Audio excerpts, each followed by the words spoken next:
दशम श्रेणीर समस्त भाई भौणी मानकु सुस्वागत। आजिर विषयवस्तु है द्वैत विस्थापन प्रतिक्रिया। जो रासायनिक प्रतिक्रिया रे प्रतिकारक दुईटी मध्य आयन विनिमय घटी थाए सही रासायनिक प्रतिक्रिया को द्वैत विस्थापन प्रतिक्रिया बोली कहुए।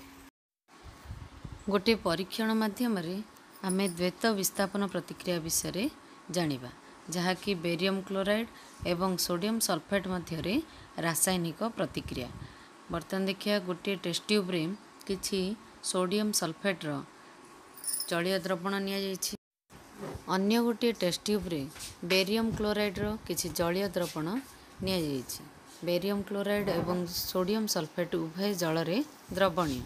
बर्तमान एही बेरियम क्लोराइड और सोडियम सल्फेट मध्य रासायनिक प्रतिक्रिया को लक्ष्य करिबा। देखि पारथुवा जेतेबेले सोडियम सल्फेट द्रवण मध्य बेरियम क्लोराइड संजोग करिबा फल से दुईटी मध्य रासायनिक प्रतिक्रिया घटी गोटे धला रंगर यौगिक गोटे नूतन यौगिकटी उत्पन्न है, जहाँकि है barium sulphate.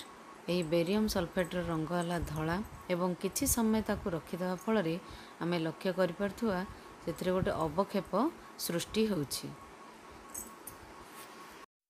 Sodium sulphate plus barium chloride gives to barium sulphate plus sodium chloride, जहाँकि एठारे बेरियम सल्फेट होछि धला रंगर अवक्षेप सृष्टि करिछि। जो रासायनिक प्रतिक्रिया रे अवक्षेप सृष्टि होइथाए ताहाको अवक्षेपण प्रतिक्रिया बोली कहा जाए। सेहीपरि अन्य एक अवक्षेपण प्रतिक्रिया विषय जानिबा, जहाँकि यह मध्य एक द्वैत विस्थापन प्रतिक्रियार उदाहरण अटे। लेड नाइट्रेट एवं पोटासियम आयोडाइड मध्य रासायनिक प्रतिक्रिया विषय एबे जानिबा। एठार लक्ष्य करिपारथुवा किछि टेस्ट ट्यूब निया जाइछि। एही टेस्ट ट्यूब गोटे टेस्ट ट्यूब रे किछि लेड नाइट्रेट संकेत है PbNO3 एवं एठारे लक्ष्य करिपारथुवा लेड नाइट्रेट जो लवणर रंग है धला। यह गोटे टेस्ट ट्यूब रे किछि नहीं सेथिरे जल सहित द्रवण कराइबा। सेहीपरि अन्य गोटे टेस्ट ट्यूब रे किछि पोटासियम आयोडाइड नहीं सेथिरे मध्य किछि जल संजोग कराइबा।